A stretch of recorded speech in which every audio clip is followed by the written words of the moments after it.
Okay. Shri Jaydev Galla.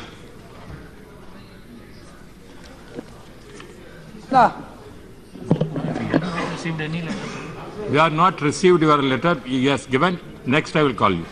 Okay. Speak for 5 minutes. Thank you, sir. Sir, I rise to speak and to oppose this historic bill before the House, which is a consequence of the Supreme Court judgment in Shaira Bano versus Union of India, setting aside the practice of talaq-i-biddat, which is otherwise known as triple talaq. There is no doubt that it is a historic bill. There is no doubt that this bill definitely helps the hapless Muslim women who cannot even challenge talaq-i-biddat if you go by the Muslim personal law or Sharia. I will deal with them one by one and request the Honourable Minister to look into them seriously and make the necessary amendments so that divorced women after talaq can lead a turbulence-free life. Secondly, subscribing to the feeling of a section of people in the country who brand Muslim men as being misogynistic is not fair, sir. Ordinance issued by the government making triple talaq a punishable offence is only to gain political mileage, which it failed to get in any of the 5 states where assembly elections were held recently. I don't understand, when the bill is already pending before this very House for its consideration, why the government had to bring an ordinance. Instead, the government could have brought official amendments, which every government does, getting lynched by BJP-sponsored organizations or mobs affiliated with the ruling party. Sir, everybody agrees that the issue of talaq is complex and a complicated one.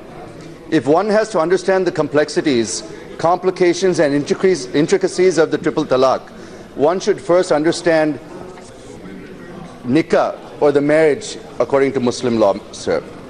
Nikah is essentially a contract between bridegroom and bride laid down in nikah nama, the marriage contract, under the Muslim family law. And this contract will have a condition for compulsory consideration called meher to be paid to the bride by the bridegroom.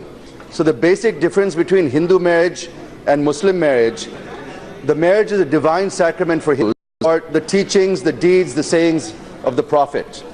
But nowhere in the Sunnah has it been mentioned about the existing practice of pronouncing instant triple talaq. This was introduced by the Umayyad kings, the first great Muslim dynasty, because they found the checks in the Prophet's formula of talaq inconvenient to them. So the demand of Muslim women for talaq-i-sunnah, which is divorce as per the Prophet's saying and Quranic dictation, and opposing talaq-i-biddat, which is an unacceptable reincarnation of divorce and propagates instant talaq, is genuine, sir. Whatever triple talaq currently being followed by a section of misogynistic men is not in consonance with the Quran.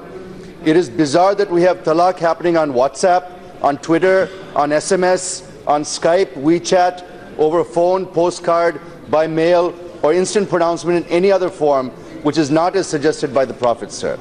So the demand of Muslim women that talaq should be talaq-i-sunnah and not talaq-i-biddat is certainly justified. I think the whole House agrees with that. In 2004, validated what I had just said now about talaq-i-sunnah. Hence, I suggest that this is an acceptable form of talaq, sir. Sir, if you look at the world scenario, particularly even in Islamic countries, many countries have either banned triple talaq or regulated it, like our neighbor Pakistan, which passed the Muslim Family Laws Ordinance in 1961, or like in Morocco, which introduced the Moroccan Family Code in 2004. Similarly, there are countries such as Turkey, which banned it in 1926, Egypt in 1929, Tunisia in 1955, Bangladesh in 1971, Sri Lanka in 2006. And there are other countries such as Iraq, Iran, Indonesia, Algeria, Jordan, Saudi Arabia, Libya, and many more, which have banned or regulated this practice. So no country, however orthodox or fanatical they may be, allows instant talaq, sir. Sir, Clause 4 of the original bill says that whoever pronounces talaq-i-biddat is punished with imprisonment for a term which may be extended to 3 years, and a fine under Clause 7, the government made is cognizable and non-bailable offence, of course subject to scrutiny by the magistrate. Sir, here the marriage is a civil contract, and as many speakers have said before me, the government is trying to make it a criminal offence. If one looks at the other communities such as Hindu, Christian, Sikh, it is not a civil offence. It is a civil offence and not criminal, sir. So why the government is making a criminal offence needs clarification.